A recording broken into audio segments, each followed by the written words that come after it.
ಓಂ ನಮೋ ವಾಲ್ಮೀಕಿಯೇ. ನಮಸ್ಕಾರ ಬಂಧುಗಳೇ. ನಾನು ನಿವೃತ್ತ ಪ್ರಾಧ್ಯಾಪಕ ಡಾಕ್ಟರ್ ಅರ್ಜುನ್ ಪಂಗನ್ನವರ್. ಹೇ ಸೀತಾರಾಮ್ ವಾಹಿನಿಯ ವಾಲ್ಮೀಕಿ ರಾಮಾಯಣ ಅಂದು ಇಂದು ಚಿಂತನ ಕಾರ್ಯಕ್ರಮದ 518ನೇ ಸಂಚಿಕೆಗೆ ತಮ್ಮೆಲ್ಲರಿಗೂ ಸ್ವಾಗತ. ಇಂದಿನ ಸಂಚಿಕೆಯಲ್ಲಿ ಹನುಮಾನನು ಲಂಕಾನಗರಿಯನ್ನು ಪ್ರವೇಶಿಸಿ ಮನೆಯಿಂದ ಮನೆಗೆ ಸೀತೆಯನ್ನು ಹುಡುಕ್ತಾ ಬರ್ತಾನೆ. ಆ ಮಧ್ಯೆ ಅವನು ಪ್ರತಿ ಮನೆಯಲ್ಲಿ ನಡೀತಿರುವಂತಹ ವ್ಯವಹಾರಗಳ ಬಗ್ಗೆ, ಸಂಗೀತ, ಅವು ಧ್ವನಿಗಳ ಬಗ್ಗೆ ಕೇಳ್ತಾ ಬರ್ತಿರ್ತಾನೆ. ಮುಂದೆ ರಾವಣನ ಅಂತಃಪುರ ಅರಮನೆ ಕಾಣಿಸ್ತದೆ. ಅರಮನೆಯ ವೈಭವವನ್ನು ಕಣ್ತುಂಬ ತುಂಬಿಕೊಳ್ತಾನೆ. ಅದರ ಮುಂದೆ ಅವನು ಆ ಅರಮನೆ ಆಸ್ಪಾಸದಲ್ಲಿನೇ ಅವನ ಸಹೋದರರ ಮನೆ ಮತ್ತು ಸೈನ್ಯಾಧಿಪತಿಗಳ ಮನೆ, ವೀರರ ಮನೆಗಳು ಇರ್ತಾವೆ. ಅವನು ಒಂದೊಂದಾಗಿ ನೋಡ್ತಾ ಹೊಕ್ಕು ಸೀತೆಯನ್ನು ಹುಡುಕ್ತಾ ಹೋಗ್ತಿರ್ತಾನೆ. ಅದನ್ನೇ ಮುಂದುವರಿಸ್ತಾರೆ ವಾಲ್ಮೀಕಿಯವರು. ಜೀವಿತ ಸೀತೆಯನ್ನು ಹುಡುಕುತ್ತಾ ಸಾಗಿದ ಮಹಾಬಲಿ ಹನುಮ ಮನೆಯಿಂದ ಮನೆಗೆ. ಇನ್ನು ಯಾರ್ಯಾರ ಮನೆಗಳು ಹೋದನ್ನು ಸಂಕ್ಷಿಪ್ತವಾಗಿ ಇಲ್ಲೇ. ದುಮ್ರಾಹ ಮನೆಯಿಂದ ಸಂಪತ್ತಿ ಮನೆಗೆ, ವಿದ್ರುದೃಪ, ಭೀಮ, ಘಾನ, ವಿಘಾತ, ಸುಖಾನ, ವಕ್ರ, ವಿಕಟ, ಬ್ರಹ್ಮಕರ್ಣ, ದುಮ್ರ, ದುಷ್ಮಾರನು, ರೋಮ, ರಕ್ಷಣ, ಯುಜ್ಯೋನ್ಮತ, ದ್ರಾಜೀವ, ಹಸ್ತಿಮುಖ, ಕರಲ, ವಿಸಚ, ಶೋಣಿತ, ಹೀಗೆ ಇವರ ಒಬ್ಬೊಬ್ಬರ ಮನೆಯನ್ನು, ಇವೆಲ್ಲ ರಾಕ್ಷಸ ವೀರರು, ರಾವಣ ಅರಮನೆ ಸುತ್ತಮುತ್ತಿರುವಂಥ ಈ ವೀರರ ಮನೆಗಳು, ಇವುಗಳನ್ನು ಒಂದೊಂದಾಗಿ ಒಂದು ಮನೆಯಿಂದ ಒಂದು ಮನೆಗೆ ಜಿಗಿಯುತ್ತಾ ಸೀತೆಯನ್ನು ಹುಡುಕುತ್ತಾ ಸಾಗ್ತಾನೆ. ಒಂದೊಂದಾಗಿ ಹುಡುಕಿದ ಸೀತೆಯನ್ನು ಮಹಾಕವಿ ಶ್ರೀಮಂತ ರಾಕ್ಷಸರ ಮನೆಗಳಲ್ಲಿ, ಇವರೆಲ್ಲ ಶ್ರೀಮಂತರು ಮತ್ತು ವೀರರು ಇಂಥವರೆಲ್ಲ ದೊಡ್ಡ ದೊಡ್ಡ ಮನೆಗಳಲ್ಲಿ ಹನುಮಾನ ಹೋಗಿ ಸೀತೆಯನ್ನು ಹುಡುಕ್ತಾನೆ. ಹುಡುಕುತ್ತಾ ಸೀತೆಯನ್ನು ಎಲ್ಲ ರಾಕ್ಷಸ ವೀರರ ಮನೆಗಳಲ್ಲಿ ಬಲಶಾಲಿ ಹನುಮ ಬಂದನು ರಾವಣ ಅಂತಃಪುರ ಬಳಿ. ಇವರನ್ನೆಲ್ಲ ನೋಡಿಕೊಂಡು ಹೋಗು ಮುಂದನ ಅಂತಃಪುರ ದೂರದಿಂದ ನೋಡಿರ್ತಾನೆ, ಹೊರಗಿನ ಭಾಗ ನೋಡಿರ್ತಾನೆ.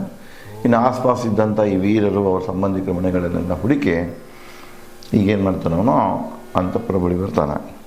ಕಂಡನು ಹನುಮ ರಾವಣ ಅಂತಃಪುರದಲ್ಲಿ ರಾವಣ ಬಳಿ ಮಲಗಿದ್ದ ವಿಕೃತ ರೂಪ ಬಲ್ಲೆ ಹಿಡಿದ ಸ್ತ್ರೀಯರು. ರಾವಣ ತನ್ನ ಅರಮನೆಯಾಗಿ ಮಲಗಿರ್ತಾನೆ. ಅವನು ಸುತ್ತಮುತ್ತು ವಿಕೃತ ರೂಪ ಹೊಂದಿದಂತಹ ಹೆಂಗಸರು, ಸ್ತ್ರೀಯರು ಅವನ ಸುತ್ತಮುತ್ತ ಮಲಗಿರ್ತಾರೆ. ಕೈಯಾಗಿ ಬಲ್ಲೆ ಹಿಡ್ಕೊಂಡು, ಹತ್ಯಾರ ಹಿಡ್ಕೊಂಡು ಬಿದ್ದಿರ್ತಾರೆ. ವಿಭಿನ್ನ ಸೈನ್ಯ ತುಕ್ಕಡಿ, ವಿಭಿನ್ನ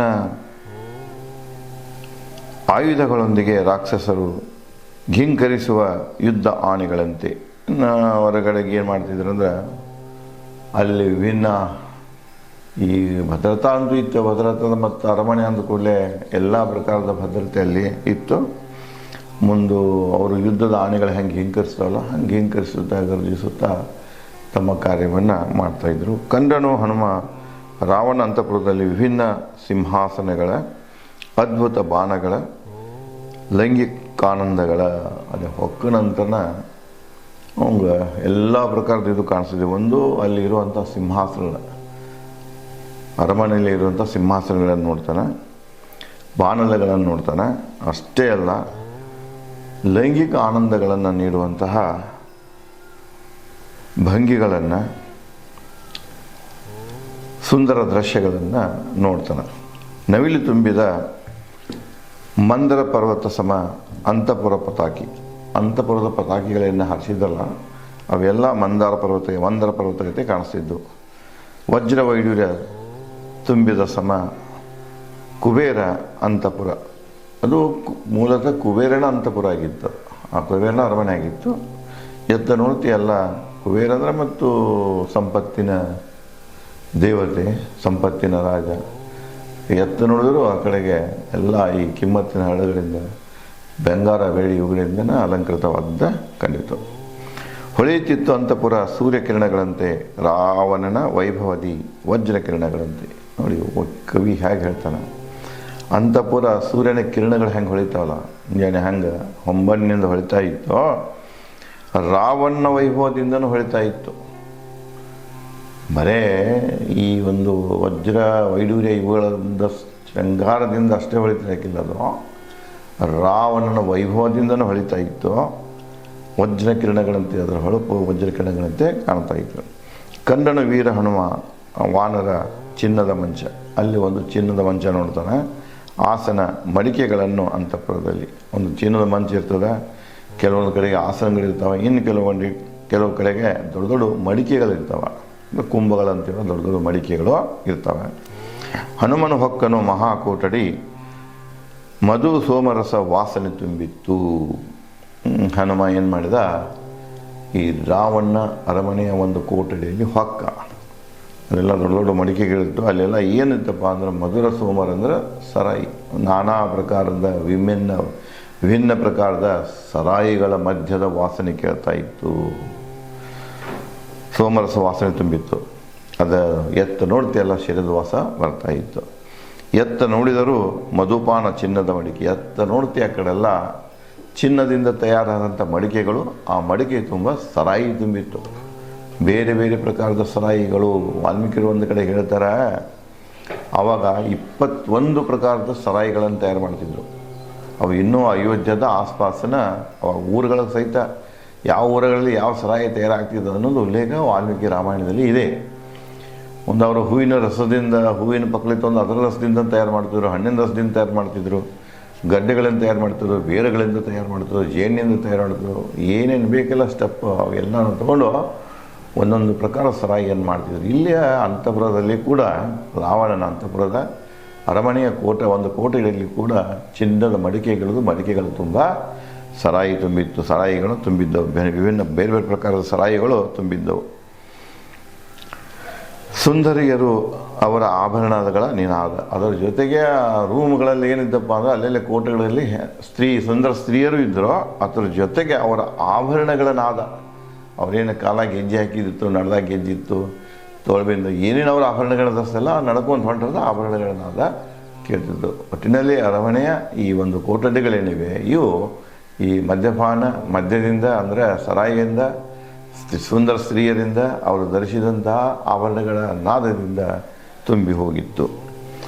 ಪರ್ವತದಂತಹ ರಾವಣ ಅಂತಃಪುರದ ಅನೇಕ ಕೋಟಡಿಗಳನ್ನು ಹುಡುಕುತ್ತಾ ಹನುಮ ಪಡೆದ.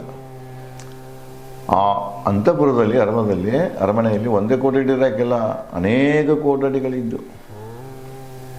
ಇವತ್ತು ನೀವು ಬಹುತೇಕ ಉದಾಹರಣೆಗಳನ್ನು ಕೇಳಿರಬೇಕು. ಹಿಂದೆ ತಮಿಳುನಾಡಿನ ಮುಖ್ಯಮಂತ್ರಿ ಜಯಲಲಿತಾ ಮುಖ್ಯಮಂತ್ರಿ ಇದ್ದಲ್ಲ, ಅವರು 68 ಕೋಟಡಿಗಳ ಅರಮನೆ ಇತ್ತವಾಗ. ಇವತ್ತು ನೀವು ಹೋಗ್ರಿ ಈ ಕಡೆ ಬಿಹಾರದಲ್ಲಿ ಕೆಲವು ಮಂದಿ ರಾಜಕೀಯ ವ್ಯಕ್ತಿಗಳಿದಾರ, ಸುಮಾರು 10-15 ಕಿಲೋಮೀಟರ್ ಏನಂತೀರಿ ನೀವು ಪ್ರಾಂಗಣವನ್ನು ಹೊಂದಿದಂತಹ ಸುತ್ತು ಕೋಟೆಗಳನ್ನು ನಿರ್ಮಾಣ ಮಾಡ್ಕೊಂಡಂಗೆ ಭದ್ರತೆ ನಿರ್ಮಾಣ ಮಾಡಿಕೊಂಡು ಮನೆಗಳನ್ನು ಹೊಂದ್ಯಾರ. ಅದೇನಿತ್ತಲ್ಲ ಅರಮನೆಗಳಲ್ಲಿ ಒಂದಕ್ಕಿಂತ ಹೆಚ್ಚು ಕೋಟಡಿಗಳು, 100 ಕೋಟಡಿಗಳು ಇರೋದೇನು ಇತ್ತಲ್ಲ, ಅದು ಇವತ್ತು ನಮಗೆ ಈ ಕೆಲವು ಜನರು ಹೊಂದಿದ್ದನ್ನು ಕಾಣ್ತೇವೆ. ಅನೇಕ ಕೋಟಡಿಗಳನ್ನು ಹನುಮ ನಡೆದ.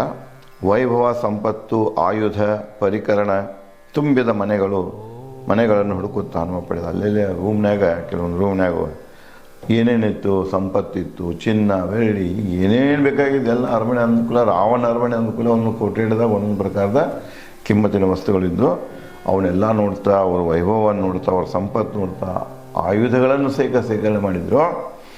ಮುಂದೆ ಪರಿಕರಗಳನ್ನು, ಇನ್ಸ್ಟ್ರೂಮೆಂಟ್ ಟೂಲ್ ಬಾಕ್ಸ್ ಅಂತಿಲ್ಲ ನಾವು, ಹಂಗೆ ಒಂದು ರೂಮ್ನಾಗ ಅವರು ಏನು ಬೇಕಲ್ಲ ಅಂಥವೆಲ್ಲ ಟೂಲ್ಗಳನ್ನು ಇಟ್ಕೊಂಡಿದ್ರು. ಇವುಗಳಲ್ಲಿ ಹುಡುಕುತ್ತಾ ಹೊಂಟವು. ಮಿಂಚುವ ಮೋಡಿನಂತೆ, ಹಂಸ ಪಕ್ಷಿಯಂತೆ ವೈಭವದ ವಿಮಾನ ಕಂಡಿತು ಹನುಮನಿಗೆ.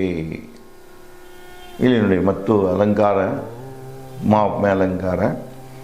ಆ ಕೋಟಡಿಗೆ ಅರಮನೆ ಸುತ್ತ ಹೋಗ್ತಾ ಇದ್ದಾಗ, ಕೋಟಡಿಯನ್ನು ಹುಡುಕ್ತಾ ಹೋದಾಗ ಪಕ್ಕಕ್ಕೆ ಅವ್ನಿಗೆ ಏನು ಕಾಣಿಸ್ತು, ಮಿಂಚುವ ಮೋಡಿನಂತೆ ಬೆಳ್ಳಗೆ ಕಾಣಿಸ್ತಾ ಇತ್ತು. ಹಂಸ ಪಕ್ಷಿಯಂತೆ ವೈಭವ ವಿಮಾನ ಅಲ್ಲಿ ಕಡಿತಿದ್ದ ನೋಡಿದ. ವಿಮಾನಗಳಲ್ಲಿಯೇ ಶ್ರೇಷ್ಠ ಚಿನ್ನದ ಕವಚ, ದೂರ ಪಯಣಿಸುವ ಸಾಮರ್ಥ್ಯದ ವಿಮಾನ.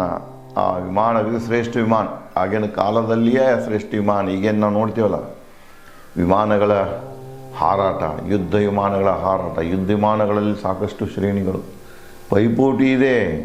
ಒಬ್ರಿಗೊಬ್ಬ ಅಮೇರಿಕಾದ B-52 ಅಂದ್ರೆ ರಷ್ಯಾದೊಂದು ಬೇರೆನೇ ಇರ್ತದೆ.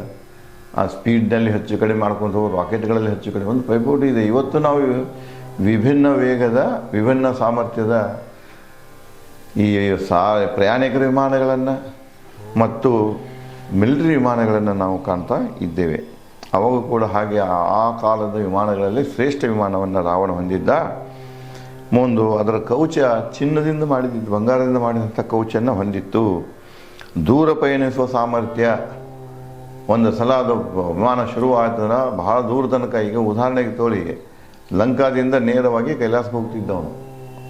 ಹೆಚ್ಚು ಕಡಿಮೆ ಒಂದು 3000 ಕಿಲೋಮೀಟರ್ಗಿಂತ ಜಾಸ್ತಿ ಇದೆ.